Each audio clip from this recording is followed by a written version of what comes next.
하나님의 말씀 누가복음 8장 9절부터 15절까지입니다. 신약성경 102쪽입니다.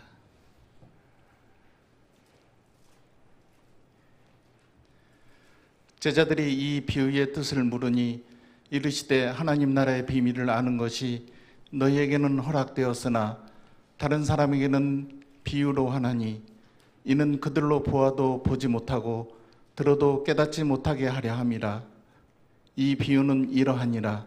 씨는 하나님의 말씀이요 길가에 있다는 것은 말씀을 들은 자니 이에 마귀가 가서 그들이 믿어 구원을 얻지 못하게 하려고 말씀을 그 마음에서 빼앗는 것이요 바위 위에 있다는 것은 말씀을 들을 때에 기쁨으로 받으나 뿌리가 없어 잠깐 믿다가 시련을 당할 때 배반하는 자요 가시떨기에 떨어졌다는 것은 말씀을 들은 자이나 지내는 중 이생의 염려와 재물과 향락의 기운이 막혀 온전히 결실하지 못하는 자요 좋은 땅에 있다는 것은 착하고 좋은 마음으로 말씀을 듣고 지키어 인내로 결실하는 자니라. 아멘. 아멘.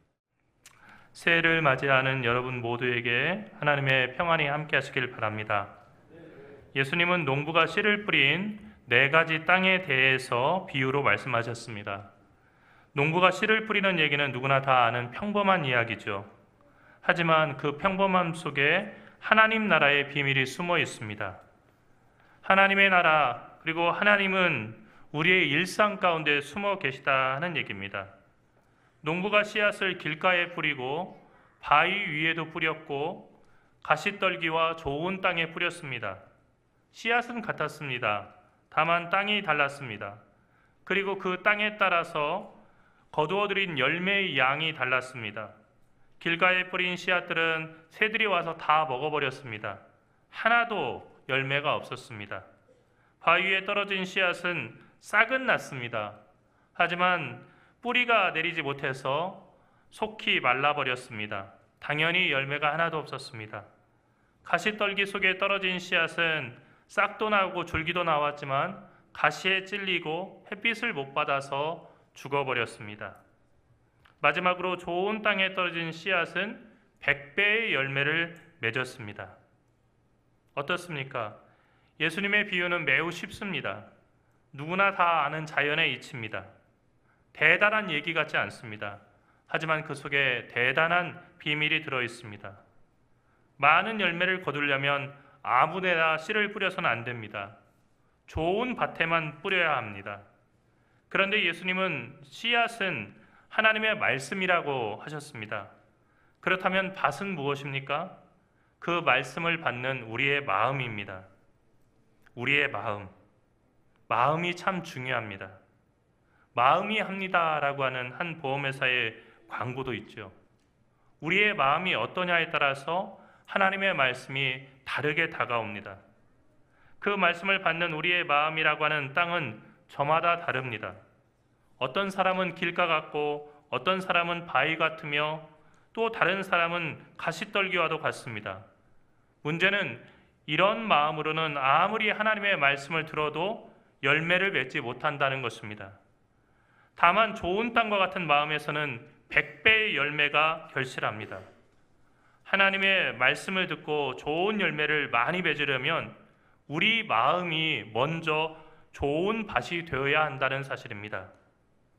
여러분 모두가 2025년도에는 하나님께서 기뻐하시는 좋은 밭을, 마음의 밭을 준비하는 주님의 자녀들이 되시기를 간절히 축원합니다.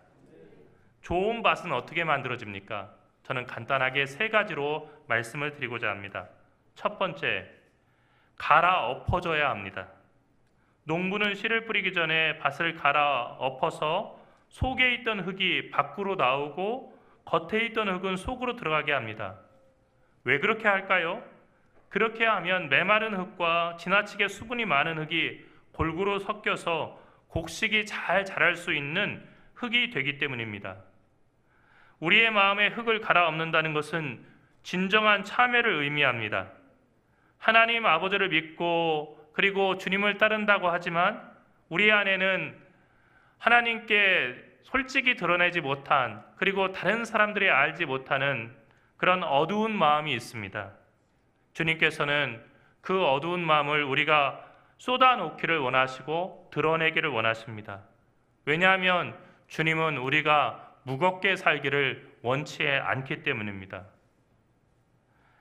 그때 우리의 속마음이 드러나서 부끄러운 우리의 마음을 참여할 수 있고, 그 순간 성령께서 우리의 빈 마음에 들어가셔서 새 마음을 창조하실 것입니다. 좋은 밭이 되려면 먼저 갈아엎어져야 합니다. 좋은 밭이 되려면 두 번째로 돌멩이를 거르고 흙덩어리를 곱게 부수어야 합니다. 돌멩이와 흙덩이는 여러분의 아집과 오만입니다. 우리에게는 아집과 오만이 있습니다. 하나님을 사랑합니다. 하나님 말씀 듣고 싶어 합니다. 그리고 믿음 안에서 살고 싶어 합니다. 하지만 우리 안에는 죽을 때까지 아집과 오만이 계속해서 잡초처럼 그렇게 생겨납니다. 돌멩이는 걸러지고 흙덩이는 곱게 부서져야 합니다. 그래야만 연약한 씨앗이 뿌리를 내리고 싹을 틔울 수 있는 좋은 흙이 될 수 있습니다. 우리의 마음의 돌멩이를 어떻게 거르고 어떻게 부술 수 있습니까? 말씀의 채에 골라야 합니다. 흙덩어리는 어떻게 곱게 부술 수 있습니까?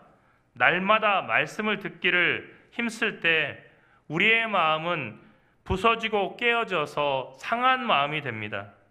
여기서 상한 마음이라고 하는 것은 정말로 우리가 상처 입어서 피를 흘리는 아주 안 좋은 상태를 얘기하는 것이 아니고 새로운 시작이 될 수 있는, 그래서 여태까지 단단하게 뭉쳐 있어서 전혀 피도 흐르지 않고 그리고 전혀 살아 숨쉬지도 못하던 그 자리들이 새롭게 숨쉴 수 있는 사람이 된다는 것을 의미합니다.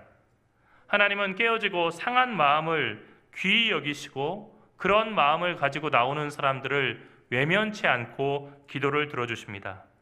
마지막으로 우리가 좋은 밭이 되기 위해서는 거름을 주어야 합니다. 오랫동안 농사를 짓게 되면 아마 농사 지신 분들은 아시겠지만 지력을 잃어버리게 됩니다. 땅도 곡식을 길러낼 수 있는 힘이 있는데 그것을 지력이라고 합니다. 그런데 계속해서 같은 밭에서 곡식을 그리고 작물을 거두기만 하고 거기에 거름을 주지 않고 비료를 주지 않고 그리고 그 땅을 쉬지 못하게 하면은 거기서 아무것도 자라지 못합니다. 주기만 하고 받지 못하기 때문입니다. 주님을 믿는 우리는 주님의 능력으로 산다고 하지만 자주 번아웃을 경험합니다. 신앙생활하는데 지치고 무력하기만 하고 전혀 힘이 나지 않는 것을 느낄 때가 많습니다. 왜 그렇습니까? 우리의 마음이 비옥하도록 눈물과 말씀과 기도에 그 물방울을 떨어뜨리지 않기 때문입니다. 날마다 성경을 읽고 날마다 기도하며 날마다 애통해야 하면서 주님께 기도하게 될 때 우리의 마음에는 하늘의 거름이 뿌려지고 또 하늘에 비가 내리게 됩니다. 시간이 지날수록 비옥한 땅이 되는 거죠. 2025년도를 맞이하는 여러분, 2025년도는 늘 뻔한 새해가 아닙니다.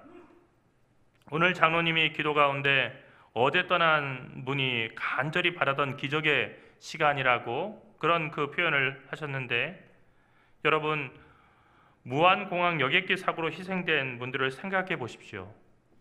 181명 중에 179명이 사망하고 가장 뒷자리에 있던 2명만 생존했습니다.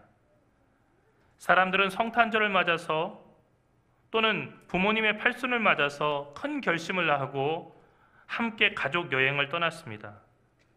하지만 그 여행이 이토록 긴 여행, 영원한 여행이 될 것을 안 사람은 아무도 없었습니다. 예수님 당시에 실로암의 망대가 무너져서 사람들이 죽는 큰 대형 사고가 났었습니다. 예수님께서는 사람들을 향해서 실로암 망대가 무너져서 죽은 사람들이 다른 사람들보다 더 큰 죄를 져서 그런 줄 아느냐? 너희도 회개치 않으면 망할 것이다 라고 얘기하셨습니다. 그 얘기는 무슨 얘기냐면 우리 모두가 다 그런 어려움을 당할 수 있다는 겁니다. 그러므로 살아있다는 것을 당연한 권리로 생각할 것이 아니라 하나님의 크신 은혜요 기적으로 생각해야 될 것입니다. 그리고 단 1분도 함부로 생각 없이 게으르게 그리고 남에게 해를 끼치며 살아가서는 안 되겠습니다. 순간순간 착한 마음을 지니고 하나님을 의지하고 그분의 선하신 뜻대로 거룩하고 아름답고 진실하게 살아가십시오. 당장 삶의 마지막이 온다 할지라도 정말로 가장 아름다운 모습으로 하나님 앞에 갈 수 있는 준비를 하고 2025년도를 사시기 바랍니다. 좋은 땅이 되어서 100배의 열매를 주님께 드리는 복 있는 사람이 되기를 간절히 축원합니다. 기도하겠습니다. 사랑하신 하나님, 은혜와 사랑을 감사합니다.